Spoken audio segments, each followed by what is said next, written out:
Eto, mainit na balita mga idol.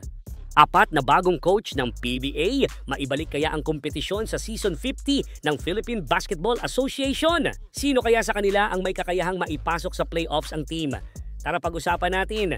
Pero bago yan, like and subscribe lang mga idol para sa latest basketball news and highlights. Golden year na ng PBA Season 50 at hindi lang mga bagong draft na players ang bagong aabangan.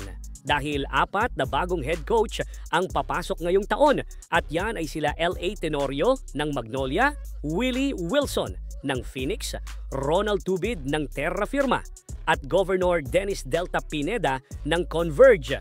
At kung tutuusin, malaking bagay ang dala nila sa ika-50 season ng PBA. Hindi lang kasi ito simpleng transition, pwedeng dito na magsimula ang panibagong direksyon ng liga. Ito at kilalanin natin ang apat na bagong coach ng PBA. Una ay si Coach L.A. Tenorio. Halos 2 dekada na nating kilala si L.A. Tenorio bilang floor general mula pa sa Alaska at sa last team niya na Ginebra. Pero ngayong Season 50, siya na mismo ang magmamando sa Magnolia Hotshot bilang coach. Malaking edge ni Tenorio ang pagiging veterano sa liga, lalo na dala niya ang experience from Gilas at napakahabang experience sa PBA. Alam niya kung paano i-handle ang pressure, paano pakilusin ang mga veterano at kung paano palalakihin ang mga rookies tulad ni Yukian Andrada. Para sa Magnolia, malaking bagay ang leadership at chemistry na hatid ng kanilang bagong coach. Napakalaki din ng fanbase ni L.A. Tenorio at Magnolia. At panigurado ako na isa ang Magnolia Hotshots sa mga team na aabangan ng fans ngayong bagong season ng PBA.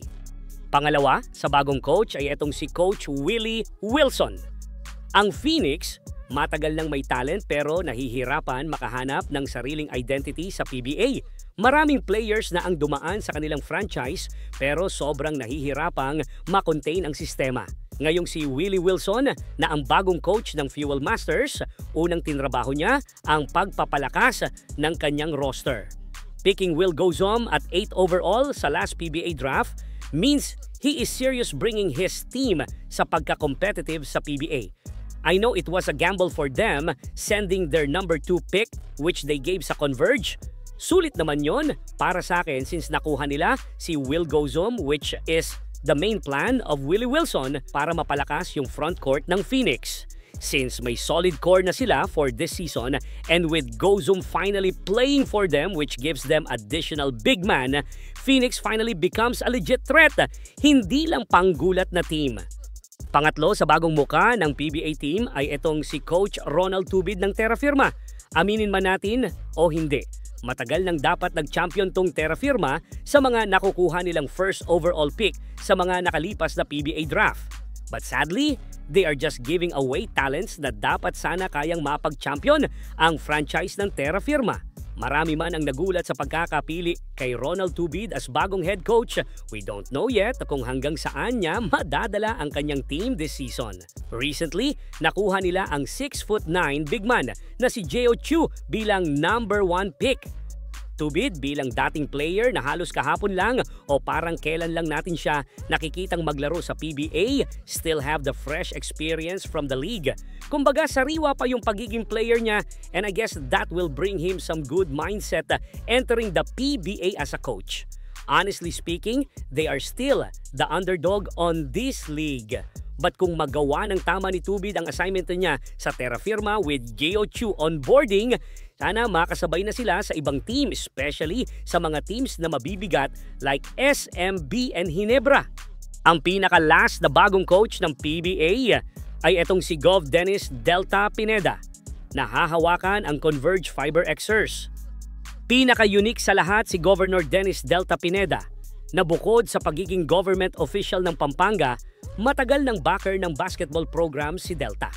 At alam natin kung gaano kalakas ang grassroots system ng Pampanga ngayon na nagpasikat sa mga players like Calvin Abueva, Ian Sanggalang, Arwin Santos at ang sophomore player ng Converge na si Justin Baltasar. Unang move niya sa Converge, making sure he will get the versatile guard na si Juan Gomez Diliano sa number 2 overall pick ng PBA draft. Isang sign na gusto niyang bigyan ng bagong muka at swagger ang team.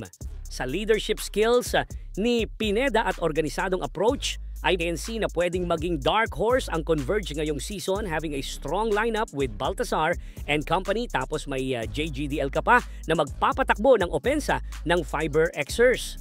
Though hindi na bago si Gov Delta sa larong basketball, this will be his debut coaching job sa PBA and hopefully maganda ang maging season ng Converge ngayong taon.